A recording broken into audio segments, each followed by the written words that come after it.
What makes a good drawing? Is it, well, a complicated drawing? Is it something that looks like it was chosen in order that it might impress people, such as a magnificent interior from a Belle Epoque building in Paris? Or is a good drawing something which is more restrained, more elegant in its simplicity? Or is it something else again? What makes a good drawing? Is it something that I like? Is it a good drawing if I like it? No, I don't think it is the same as what I like, because in the end what I like is completely subjective. A lot of very personal and possibly idiosyncratic tastes are involved there. No, I think what makes a drawing good is a lot less subjective than this, and it really involves more the skills and techniques needed to carry out a drawing, any style, any subject, successfully. I don't want to have to put a drawing up anywhere in my house for me to appreciate that it's still a good drawing, but just not to my taste. So why is it helpful to know what makes a good drawing? Shouldn't we just be focused in doing things that we enjoy and doing our best? If what makes a good drawing involves the skills and techniques that we use, then I think it's very helpful to consider what makes a drawing a good one. Because if we have an appreciation of the sorts of factors that artists can combine in any one subject, any one scene, to create a more or less successful capture of the effect that they are after, then surely these are good factors for us to know and to be able to consider when we're planning our drawing, and we certainly should be planning our drawing.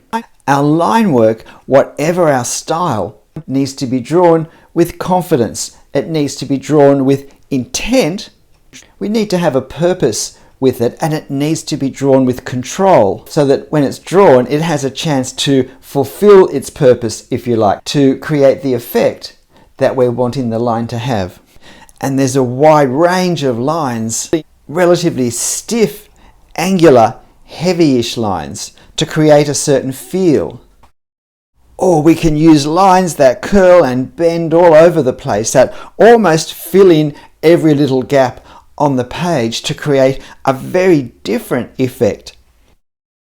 Our lines can be drawn lightly and with care and with detail to convey a sense of intricacy, to draw the observer in to see just what is represented here. Or it could be a bit more of a combination, a massive lines but with more separation through hatching to create various tonal values to help differentiate different parts of our building. If we choose a scene where we need lots of tall vertical lines that all line up, then we need to be able to draw them so that they create the visual effect we want. Or it may just be a few lines that need to be in the right place because they will be emphasized so much that there'll be no room for anything that's too out of place. Or it may be a massive detail with our lines that basically have to be very close together and very parallel to create the effect that we want. We may use a ruler to draw our lines, and that will create a very different effect than the one that I create with my lines. It will introduce much more of a drafting, architectural plan type feeling to our drawing, which may be just the quality we want it to have. We may control our lines or even change our pens so that some lines are drawn with a heavier, more determined movement and a thicker line, whereas other lines we choose to draw with a lighter touch. And in so doing, we create very different effects with some quite dramatic contrasts. Or we may do it a little more subtly than those, but still where even if it's not immediately apparent, a closer inspection will show that there is a lot more line work with heavier lines here and here and here than we've used for the far corner over here. All manipulating our line work to create an effect that will in some way emphasize the impact we want this particular scene to have. Controlling our line work in this way is one of the characteristics, I believe, of a good drawing. And the key to successful hatching is that we use it to enhance our form, to reinforce the underlying shapes that the hatching is impacting in some way. We enhance the shapes. We don't let our hatching become some sort of crisscross screen to block us from seeing through to the underlying shapes within. But we control our lines, including our hatching lines, and we even create tonal variation in ways that possibly aren't even in our reference, just to help create stronger distinctions between various elements, so that at a glance our brain has more clues to see very quickly what we're looking at and what's going on. We use our line to create tonal values that create interest and clarity in order to develop the skills we need for the works we want to create. And sometimes we use line to create effect from the sheer complexity and volume that we put on our paper with incredibly complex scenes, which can be used to great effect if we get the other important elements of good drawing correct. And we can also use line to create things that in fact we can't draw for scenes and for objects that are just overwhelmingly complex.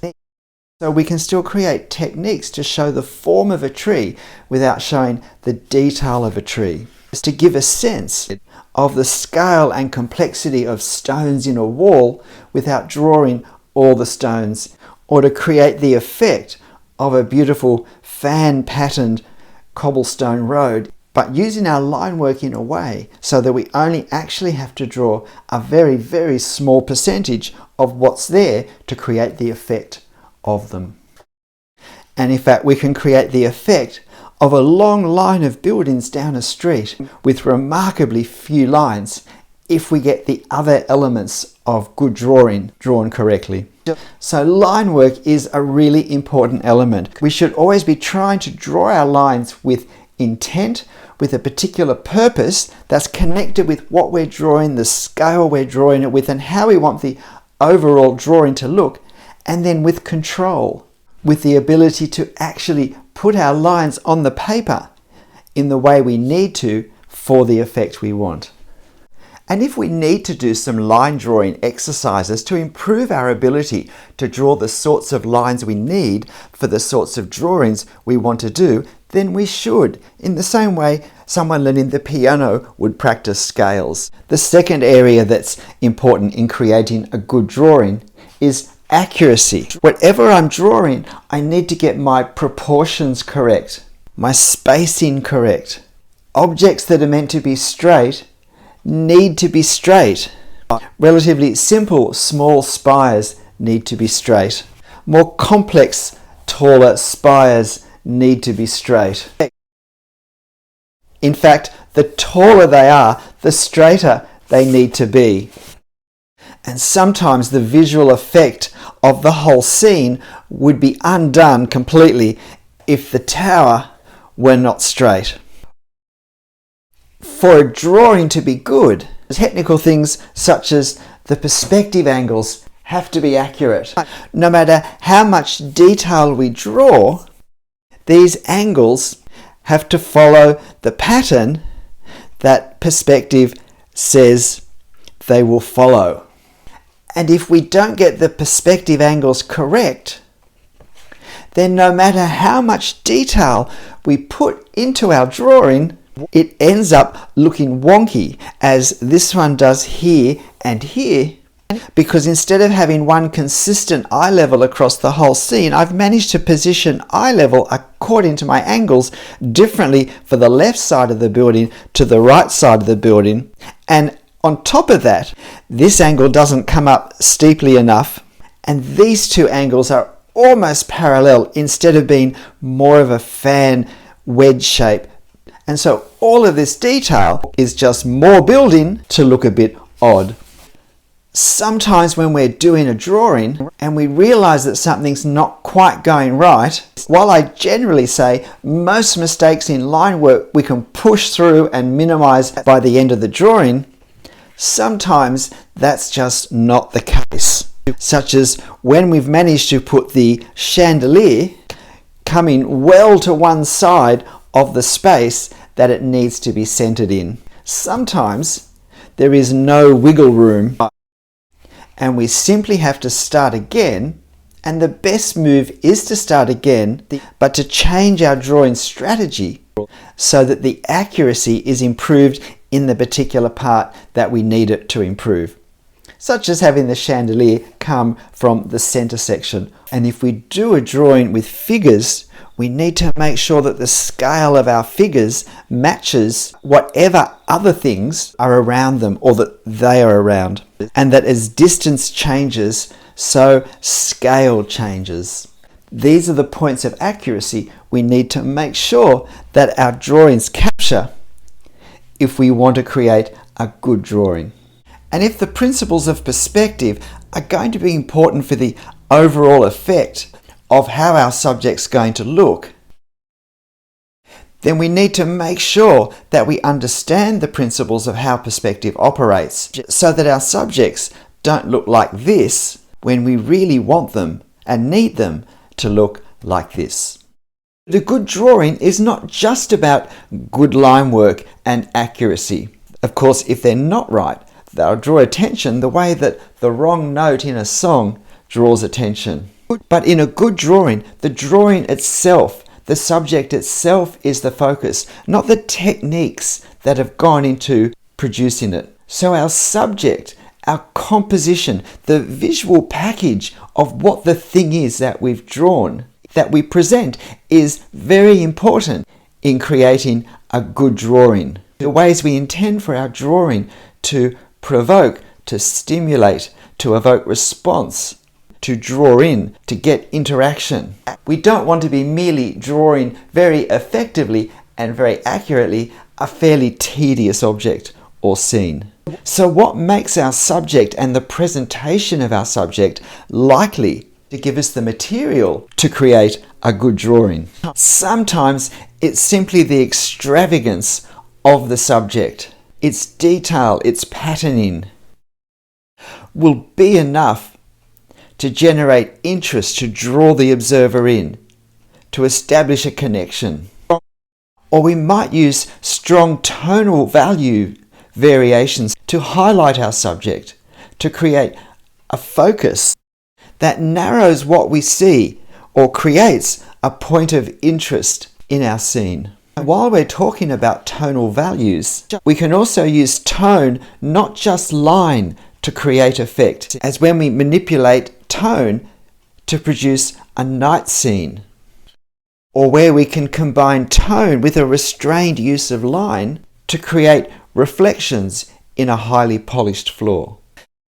But in terms of our subject choice, we can also choose subjects that provoke a story, that create characters that pull us into a scene, perhaps evoke memories of our own, or involve us in some way in thinking about the story they're creating in their relationship at this point in this scene. We can choose scenes that capture a sense of place, that represent something quite quintessential of a location, something that possibly triggers our own memories and experience of a place such as the streets of Paris. Good drawing may give us an unusual viewing point. We might look up in an extreme way at something that challenges our standard perceptions through its distortions.